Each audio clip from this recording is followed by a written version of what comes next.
I'm going to introduce to you some of the basics that I need to know about the Forex markets. So when you're a Forex trader, that's one very important thing that you need to take note of.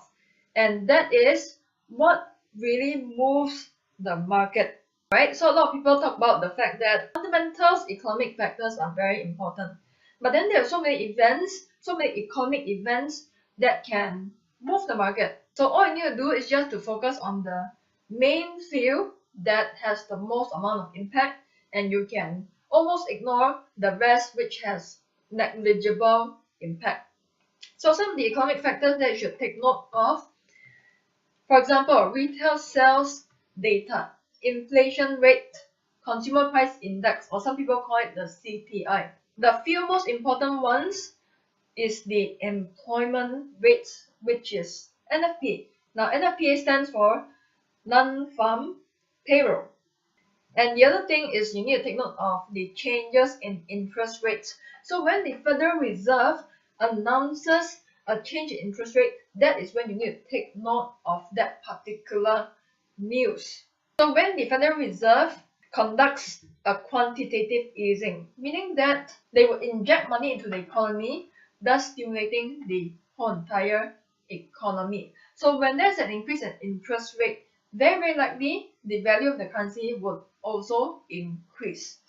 And other factors that's going to affect what moves the market is political factors, and one of them you're already familiar with that, which is presidential elections. So let's say when there's a new election coming up, that's when you need to take note of the news.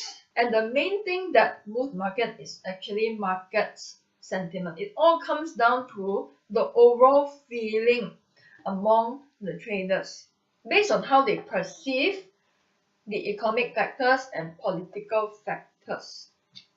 And of course, you have other things that will also move the whole entire market, which is, for example, natural disasters, earthquakes, tsunamis, and of course, you also need to take note of things like foreign affairs.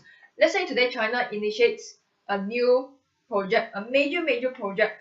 Then you will expect some countries like US to increase their exports. And when the US increase their amount of exports, very likely their currency will also increase.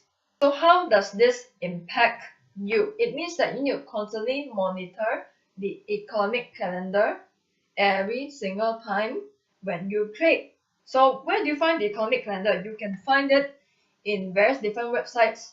For example, Forex Factory, which personally I use. You can also find it in other types of websites such as FX Street, Forex Live, Daily FX. So personally, what I would do for, let's say, Forex Factory, I would focus a lot on the high impact events. So if you go to the Forex Factory website, you'll see a lot of color codes in them, which is red, orange, and yellow. The red ones would be the high impact events. The orange one would be the medium impact, whereas the yellow ones would be low impact events. So who are the participants of the Forex markets aside from us retail traders? They are the corporation, banks, and countries. So how does the banks and corporations contribute to the liquidity of the whole entire market? Is that they are the ones who provide the trading volume, because they will inject large amount of capitals into the market, thus increasing the liquidity. High liquidity meaning that there's a high volume. High volume meaning that there are a lot of traders participating in the market. We retail traders only comprise a very small percentage as compared to the banks, hedge funds, and companies. So how do we profit as retail traders? We still can profit as long as we develop and follow a proven system that has an edge in the long term. And of course, when you have this proven system in place, we need to trade it with a very strong discipline in place. And of course, other than that, we need to have a very strong risk management plan in place.